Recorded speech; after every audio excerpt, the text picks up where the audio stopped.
नमस्कार, public news times channel Shimla में आपका स्वागत है। प्रदेश कांग्रेस पार्टी के उपाध्यक्ष श्री नरेश चौहान जी ने पार्टी मुख्यालय राजीव भवन में एक पत्रकार वार्ता को संबोधित किया। प्रदेश में जनता ने 2022 में चुनाव में बदलाव किया और जनता ने अपनी मर्जी की सरकार प्रदेश के अंदर बनाई। स्वाभाविक है, जो मतदाता चाहेगा वही सरकार बनेगी। लेकिन दुर्भाग्यपूर्ण आप देखिए कि इन 15 महीने के समय में जो परिस्थितियां हिमाचल प्रदेश में बनी, सरकार के सामने काफ़ी चुनौतियां रही। वो चुनौतियां आर्थिक दृष्टि से हो, प्राकृतिक दृष्टि से रही, आपदा के दौरान, बरसात के दौरान, उसके बाद राजनीतिक जो परिस्थितियां बनी वो भी एक बहुत बड़ा चैलेंज था। जनता द्वारा, लोगों द्वारा चुनी गई सरकार को बहुमत में 40 का आंकड़ा और 3 निर्दलीय विधायकों का साथ हमारी सरकार के पास था। लेकिन जिस प्रकार विपक्ष के लोग, भाजपा की सरकार जो भारतवर्ष में थी, उन्होंने लोगों द्वारा चुनी गई सरकार को गिराने का जो प्रयास हिमाचल प्रदेश में हुआ वो आप सभी के सामने था।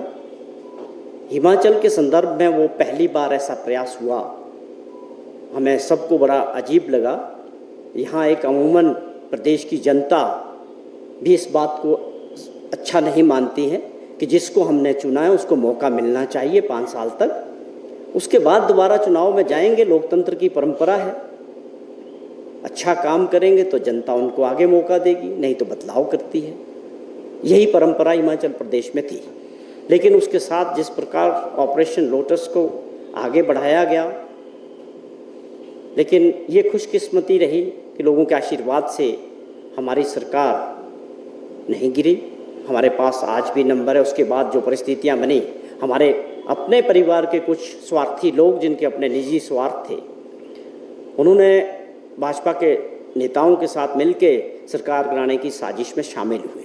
उसमें धन बल चला, उसमें बहुत सारी चीज़ें हुई। उसके बाद बाई इलेक्शंस में 6 जगह जो चुनाव हुआ, 4 जगह जनता ने जो है उन लोगों को जो पहले विधानसभा में थे दोबारा वापस नहीं भेजा। ऐसे लोगों को जिन्होंने कानून का उल्लंघन किया, एंटी डिफेक्शन लॉ का, जिन्होंने अपनी सरकार को धोखा दिया, जिन्होंने अपने मतदाताओं को धोखा दिया। और उसी कड़ी में 3 लोग थे जो निर्दलीय चुन के आए थे अपने क्षेत्रों से। लोगों ने, वहाँ के मतदाताओं ने बड़ा विश्वास उनके ऊपर किया। कांग्रेस और भाजपा के बजाय आज़ाद उम्मीदवार को विधानसभा में भेजा था। चाहे आप बात करें हमीरपुर सदर की, बात करें नालागढ़ या कांगड़ा का जो क्षेत्र है देरा, तीनों जगह से होशियार जी थे या केएल ठाकुर थे या आशीष शर्मा जी थे। इन्होंने अपने जितने समय तक ये सरकार के साथ रहे और मुख्यमंत्री जी से जो भी इनके अपने इलाके के काम थे, क्षेत्र के, वो करवाते रहे। और काफ़ी अच्छे से कई बार हमें भी मौका मिला, जब हम भी खड़े होते थे तो मुख्यमंत्री जी ने बिना झिझक के कि भी ये लोग निर्दलीय है, कांग्रेस पार्टी की एक नीति है, सरकार की नीति है कि इस प्रदेश का जो विकास है वो एक समान होना चाहिए। अब वो नुमाइंदा इंडिपेंडेंट आया, उन्होंने हमें मदद करने का भी आश्वासन दिया था विधानसभा में, तो विकास हुआ। लेकिन क्या कारण बने, कौन सी ऐसी वजह रही कि इन 3 लोगों को पहली बार ऐसा इतिहास बना कि इंडिपेंडेंट लोग जो है 15 महीने में दोबारा अपनी जनता के बीच जाके ये कह रहे हैं कि हमें आप मदद करें, हमको आप विधायक बना के दोबारा से जो है विधानसभा में भेजें। ये एक बहुत बड़ा मुद्दा है। मुझे भी मौका मिला हमीरपुर भी और देरा भी जाने का, तो वहाँ जो में चुनाव क्यों, इन 15 महीने की सरकार में विपक्ष के नेता का होने का मतलब, विपक्ष का मतलब क्या? केवल मात्र बार बार इस बात का जिक्र, सैकड़ों बार जब भी प्रेस से मिलना, सरकार गिरेगी, सरकार गिराई जाएगी, क्यों? इसका जवाब हम पूछना चाहते हैं। इसका कारण क्या है? लोकतंत्र में जहाँ तक हमने समझा है, आपने समझा है, जनता चुनेगी, सरकार चलेगी, जनता तय करेगी आगे भी फ्यूचर क्या होगा। आप क्या दर्शाना चाहते हैं? आप सत्ता में वापसी चाहते हैं धन बल के जरिए? जो मॉडल आपने किया वो सही है क्या?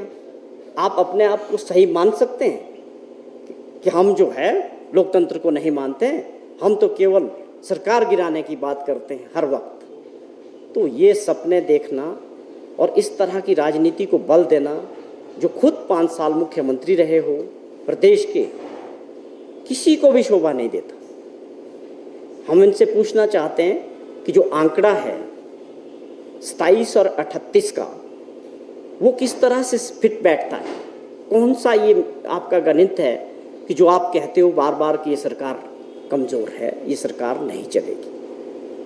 हमें भी समझाएं। और इस आंकड़े में 13 तारीख को दोबारा से वृद्धि होगी और ये 38 से 41 होगा। तो ये हम पूछना चाहते हैं कि आप केवल भ्रम करने की राजनीति प्रदेश की जनता को कर रहे हैं।